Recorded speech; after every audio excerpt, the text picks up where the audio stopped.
तो hello traders, good evening. आज है 17 अक्टूबर। आज का डे आपका कैसा गया मेरे को कमेंट सेशन पे मेरे यूट्यूब की वीडियो पे बता सकते हैं। बाकी हम आपको आपको आज का डे बताते हैं हम कि आज का डे हमने कैसे ट्रेड एग्जीक्यूट किया, क्या लॉजिक किया।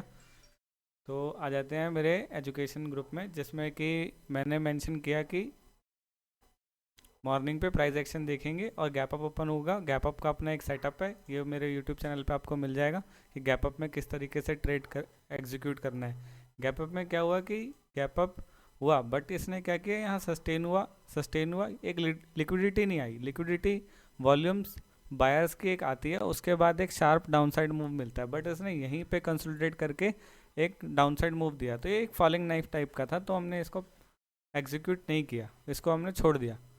और मैंने अपने स्टूडेंट्स को भी बोला है कि पुट का प्रीमियम शूट तो कर रहा है, बट ये फॉलिंग नाइफ है, इस पर मत चढ़िए, आपको लॉस हो सकता है।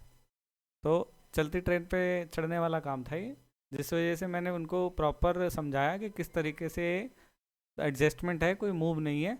तो उसके बाद इन्होंने देखा, मैंने समझाया बच्चों को कि इसे 83 पे ब्रेकआउट हुआ। 83 का ब्रेकआउट पेशेंस 2 बजे का ब्रेकआउट था ये ब्रेकआउट पे बहुत कम लोग डायरेक्ट ट्रेड लेंगे, क्योंकि कोई भी पर्सन लेगा तो एक रीटेस्ट होता है फिर लेता है वो, ऐसे रीटेस्ट पे। तो इस रीटेस्ट पे बहुतों ने एंट्री बनाई होगी, इस रीटेस्ट पे बहुतों का स्टॉप लॉस हिट हुआ होगा, क्योंकि प्राइस एक्शन वर्क हुआ था ऐसे। प्राइस एक्शन फिर एक रीटेस्ट, बट जो सपोर्ट था मार्केट का 19,780 का सपोर्ट, जिस सपोर्ट से इसने सपोर्ट लिया और फिर प्रीमियम में वापस एडजस्टमेंट हुआ और ये 82 पे ही क्लोज हुआ, जितने पे ओपन हुआ था।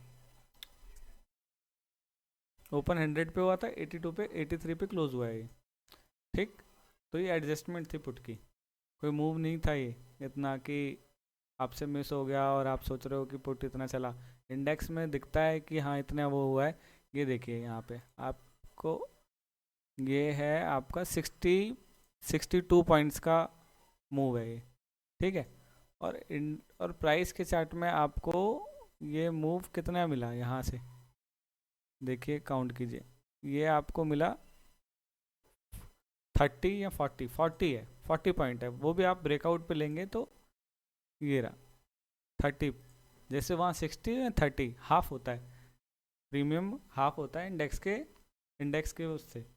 तो ये एक नॉलेज वाली चीज़ें हैं, ये भी आपको पता चला होगा भी कि इंडेक्स जब 100 पॉइंट मूव करेगा तो आपका प्रीमियम इन द मनी 70 और at the money 50 point move करता है।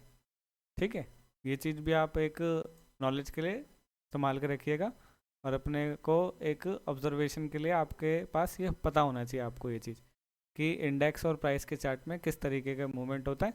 बाकी अब आ जाते हैं हम कल के एनालाइज में कि कल हम कैसे ट्रेड करेंगे और कैसे एक लॉजिक फाइंड करके हम प्राइस एक्शन बनाएंगे।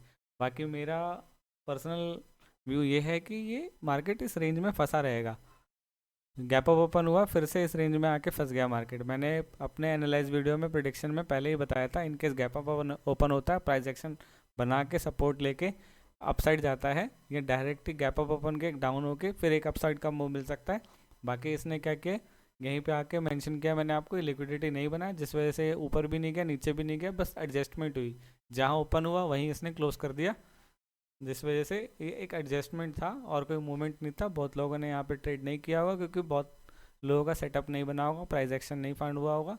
बाकी चलती ट्रेन पे जो लेते हैं तो उनका तो हो गया होगा, उनका बेनिफिट हुआ होगा, काफ़ी अच्छा प्रॉफिट तो नहीं हुआ होगा उन्हें। 20-30 पॉइंट कैप्चर का मोमेंट था, 20 पॉइंट का ही, तो 20 पॉइंट में वो प्रॉपर 20-30 पॉइंट पूरे तो कैप्चर नहीं कर पाए होंगे।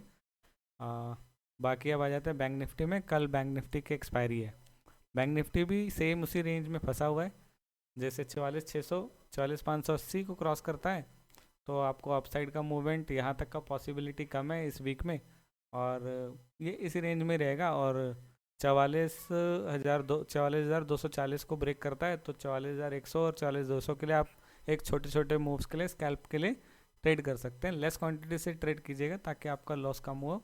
और ये कोई एक ब्रेकआउट लेवल नहीं है, ब्रेकआउट लेवल यही है 19। ब्रेकआउट लेवल है ये एक ब्रेकआउट लेवल है 44,670-80 को लेके चलिएगा। ये ब्रेकआउट लेवल है, यहाँ इसको ब्रेक करता है तो शार्प अप मूव, ये भी डायरेक्ट ब्रेकआउट होता है तो अवॉइड कीजिएगा, एक रिटेस्ट करके अपसाइड के लिए रिटेस्ट होके यहाँ पे पॉजिटिव प्राइस एक्शन फाइंड करके फिर एक अपसाइड के लिए डायरेक्शन लीजिएगा। बाकी इस रेंज में रहे तो मार्केट अवॉइड कीजिएगा इतने से रेंज में। ये रेंज ट्रैपी जोन है, इसमें प्रीमियम डिके का इशू होगा आपको।